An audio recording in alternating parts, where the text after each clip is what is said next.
Vous écoutez le RTM, il est 13h.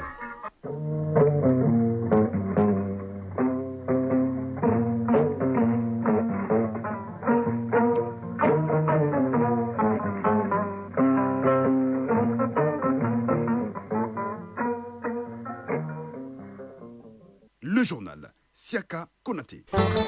Mali Actualité, deuxième édition, les titres. Le Mali va se doter d'un système statistique national moderne et performant pour les 5 prochaines années. L'élaboration de ce document est à l'ordre du jour de la 16e session technique de la revue annuelle du schéma directeur de la statistique au titre de l'année 2025. Quand les disputes entre enfants provoquent des querelles entre leurs parents, c'est le sujet du grand format de cette édition, un dossier de Fatoumata Tangara. Les Béninois sont appelés aux urnes le 12 avril 2026 pour choisir le successeur du président Patrice Talon, dont le second et dernier mandat arrive à terme. Sport football, la Super Coupe d'Europe oppose ce soir le PSG à Tottenham. Afro-basket masculin, le Mali s'est incliné hier face à l'Égypte lors de sa première sortie. Dans la chronique de l'environnement, nous parlerons des menaces qui pèsent sur le fleuve Niger, un cours d'eau pollué par les déchets solides, les eaux usées, le dragage de l'or. Mesdames et messieurs, bonjour, bienvenue dans cette édition, mise en onde par Almata Ouattara, mise en ligne par Badi Touré, une édition que nous ouvrons par la Journée internationale de la jeunesse, célébrée hier sous le thème « Jeunesse, culture et citoyenneté, agir pour une paix durable ». La cérémonie a regroupé les représentants des jeunes de toutes les régions sous la bannière du Conseil national de la jeunesse du Mali. Le ministre en charge de la jeunesse a présidé la cérémonie en présence de plusieurs membres du gouvernement, dont celui chargé de la réconciliation, parrain de cette édition. Les détails avec Aliou Séni Touré. Le Mali se relèvera par sa jeunesse, a promis le président du Conseil national de la jeunesse du Mali, qui, dans un élan d'optimisme, invite la jeunesse à se mobiliser autour de nos autorités et de notre armée pour bâtir un futur enchanteur. Souri Ibrahim Sissé, président du CNJ Mali. Nous avons choisi d'être des bâtisseurs. Nous avons choisi de marcher dans la voie du Mali courant, guidés par la vision de nos plus hautes autorités et portés par notre amour pour la patrie. Nous faisons le serment de défendre l'unité et la cohésion nationale. Le thème de cette édition de la Journée internationale de la jeunesse est « Jeunesse, culture et citoyenneté, agir pour une paix durable ». Général de corps d'armée Ismaël Ouagué, ministre de la Réconciliation nationale, de la paix et de la cohésion sociale. Au niveau du ministère de la Réconciliation, nous avons constaté que le vecteur le plus important pour atteindre nos objectifs, c'est le vecteur de la jeunesse.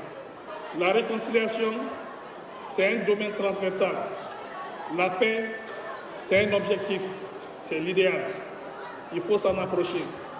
Pour cela, il faut activer tous les réseaux qu'on a.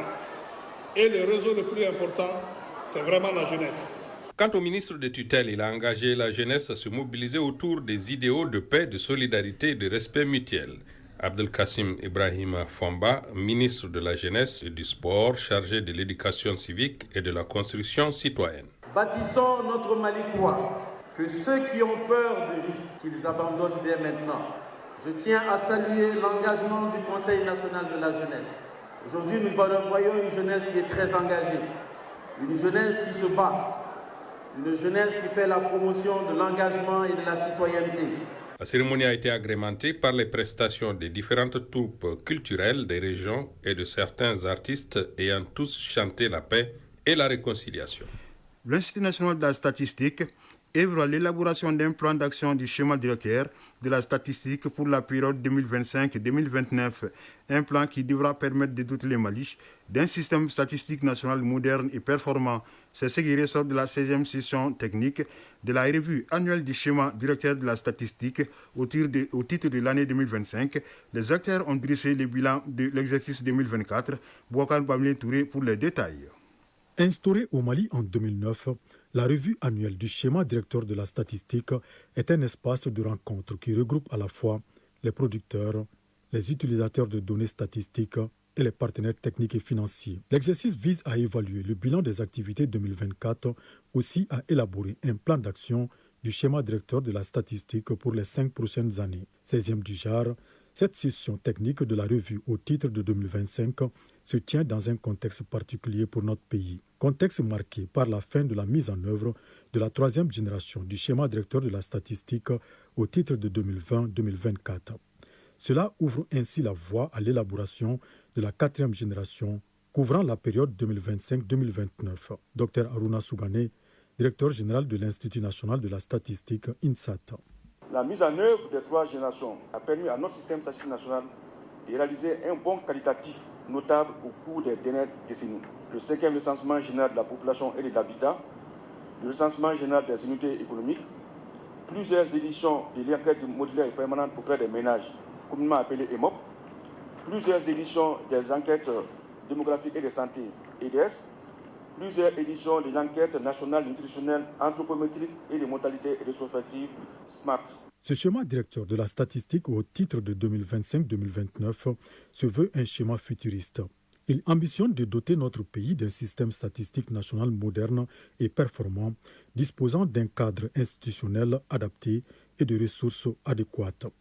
Ressources capables non seulement de produire et d'analyser, mais aussi de diffuser des données de qualité. Alouseni Sanou, ministre de l'Économie et des Finances. Il est évident que cette vision ne saurait être atteinte sans une structuration rigoureuse et une coordination efficace de notre appareil statistique au sein duquel l'Institut national de la statistique INSTAT joue un rôle important. L'un des constats majeurs du diagnostic du système statistique national reste la faiblesse de sa coordination.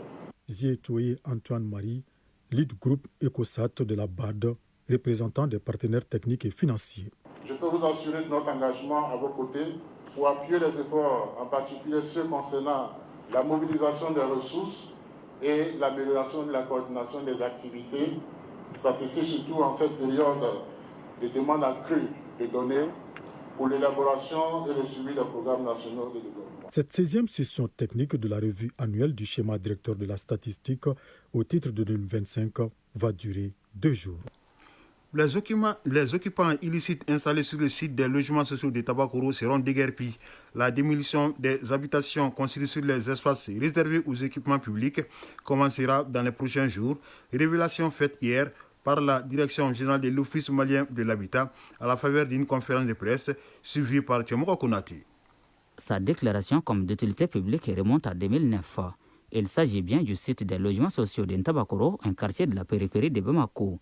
Ce site d'une superficie de plus de 1000 hectares souffre d'occupation illicite depuis des lustres. On y dénombre plusieurs bâtiments à usage d'habitation en déphasage avec les normes établies et les mesures d'accompagnement des habitants. Ces constructions, selon le directeur général de l'Office malien de l'habitat, occupent de nos jours 30% de la superficie totale. D'où cette conférence de presse initiée par la direction générale de la structure pour prendre l'opinion publique à témoin. Issa Seydou Sissoko, directeur général de l'Office malien de l'habitat. Vous avez vu l'évolution du site de 2008 à aujourd'hui. Et l'évolution anarchique a été vraiment amplifiée entre 2015 et 2025. L'OMH est obligé de sortir de son silence, pas pour répondre quand même à ceux qui disent que voilà, on est en train de les harceler, mais c'est pour présenter la situation juridique du site. En perspective, il est prévu la démolition des habitations réalisées sur les espaces réservés aux équipements et à la voirie. Pour mieux conduire le processus à terme dans un cadre inclusif, l'OMH met à contribution la Direction générale des domaines du cadastre et la Direction nationale de l'urbanisme et de l'habitat, deux structures stratégiques dont le rôle s'avère déterminant. Mahamadou Ologem, directeur national de l'urbanisme et de l'habitat. On ne peut pas faire un projet de lotissement sans prévoir moins des places publiques, des espaces verts, des écoles, des lieux de culte comme les mosquées, les églises, des terrains de sport et les voies d'accès également qui sont là pour accéder au site et les logements et les voies et les servitudes du collecteur. Hamadoun Maïga, directeur général des domaines du cadastre. Nul n'est censé ignorer la loi. Et ceux qui ont des documents émanant maintenant des autorités communales, d'autres autorités que je ne citerai pas ici, il s'agit maintenant, même avec un document, il faudrait être autorisé à construire à travers un permis dûment fait, conformément au plan d'aménagement. Parce qu'on peut avoir un document, mais la réalisation qu'on veut poser sur les lieux peut ne pas être conforme. Cette démolition annoncée est un projet dont la date reste à fixer. En attendant, il s'agit de sensibiliser les occupants illicites à libérer les lieux dans les meilleurs délais. Au Burkina Faso, 13 personnes ont été condamnées à la prison à vie pour leur implication dans des attaques terroristes. Une soixantaine ont écopé de peines allant jusqu'à 21 ans de prison. 2 autres ont été condamnés à 1 an et 3 ans de prison. Les condamnés sont impliqués dans une double attaque menée le 2 mars 2018 qui avait visé l'état-major général des armées et l'ambassade de France. Les peines ont été prononcées lors de diverses sessions tenues de janvier à juillet 2025 par les pôles spécialisés dans la lutte contre le terrorisme. Au Bénin, la Commission électorale nationale autonome a fixé hier la date de l'élection présidentielle. Le premier tour aura lieu le 12 avril 2026. La campagne électorale se déroulera du 27 mars au 10 avril. Le second tour, s'il y en aura, se tiendra le 12 mai, sauf changement d'avis du locataire du palais présidentiel. Le scrutin devra se tenir sans le président sortant Patrice Talon, qui achève son 2e mandat. Il a promis de ne pas briguer un 3e mandat. Le président français a reconnu le rôle et la responsabilité de la France dans la répression des mouvements indépendantistes et d'opposition avant et après l'indépendance au Cameroun. Répression qui a fait des milliers de victimes. Emmanuel Macron l'a fait savoir dans un courrier adressé à son homologue camerounais Paul Biya et rendu public hier. Le chef de l'État français fait référence à un rapport d'une commission mixte franco-camerounaise mise en place en 2022 pour faire la lumière sur la lutte de la France contre ces mouvements indépendantistes et d'opposition au Cameroun entre 1945 et 1971. Le président ukrainien Volodymyr Zelensky est arrivé aujourd'hui à Berlin en Allemagne pour participer à un sommet par visioconférence entre les dirigeants européens et le président américain Donald Trump. Les dirigeants européens veulent peser sur le sommet Trump-Poutine de vendredi prochain visant à mettre fin à la guerre en Ukraine. Dans une déclaration signée hier, 26 dirigeants européens ont estimé que les frontières de l'Ukraine ne doivent pas être modifiées par la force. Le Premier ministre hongrois Viktor Orban n'a pas signé la dite déclaration. Proche-Orient, après le gouvernement, l'armée israélienne a approuvé aujourd'hui des plans d'occupation de la bande de Gaza. Pendant ce temps, le Hamas annonce l'arrivée de sa délégation au Caire pour des négociations pour une trêve de 60 jours pilotée par l'Égypte, les États-Unis et le Qatar. En attendant, les violences se poursuivent dans l'enclave palestinienne. Les hôpitaux de la bande de Gaza ont reçu le corps de 123 personnes ainsi que 437 blessés au cours des 24 dernières heures, selon le ministère de la Santé de la bande de Gaza. Le dossier de cette édition s'intéresse aux disputes entre enfants du voisinage qui peuvent souvent créer des querelles entre leurs parents. Ce phénomène est de plus en plus courant dans la société. Pourquoi les parents s'immiscent-ils dans les disputes entre les enfants? Faut-il toujours prendre parti? Élément de réponse dans ce dossier signé Fatmata Tangara.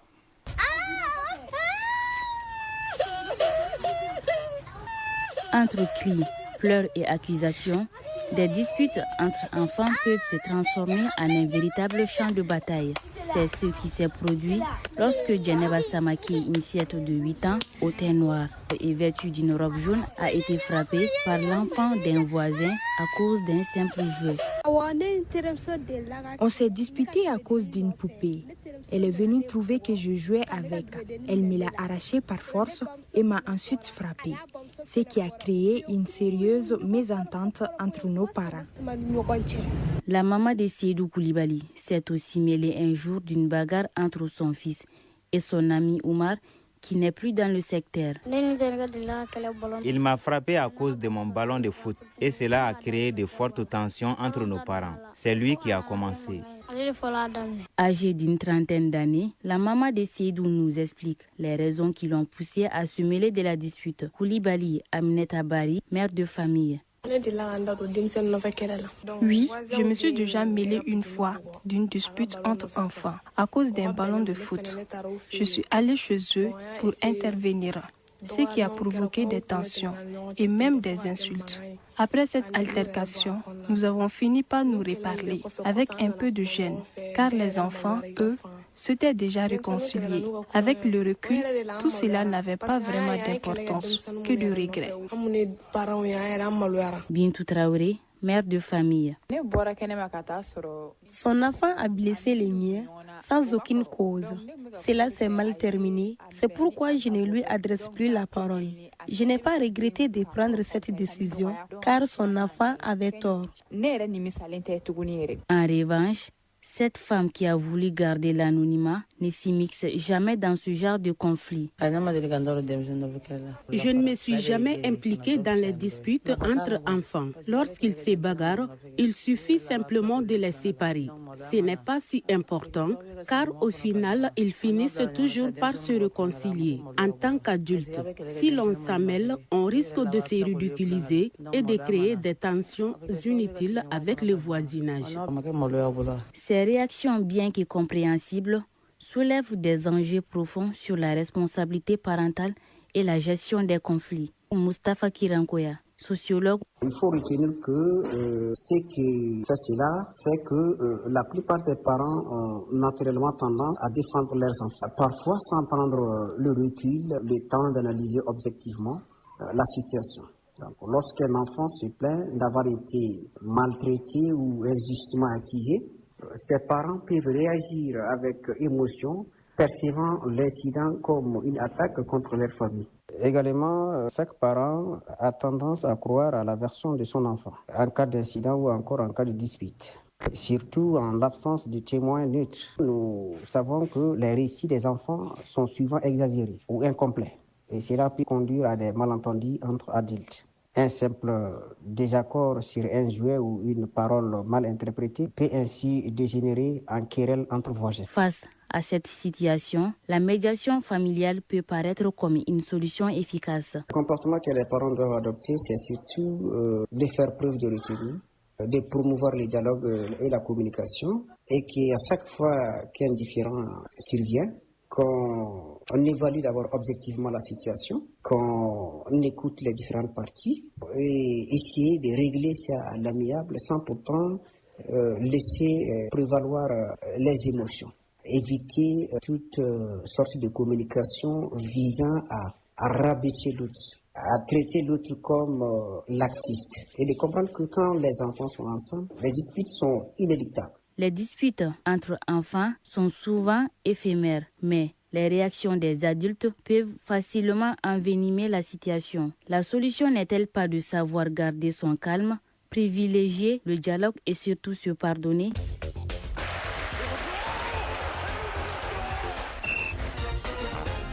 Nous entamons la page sport de cette édition football la Supercoupe d'Europe.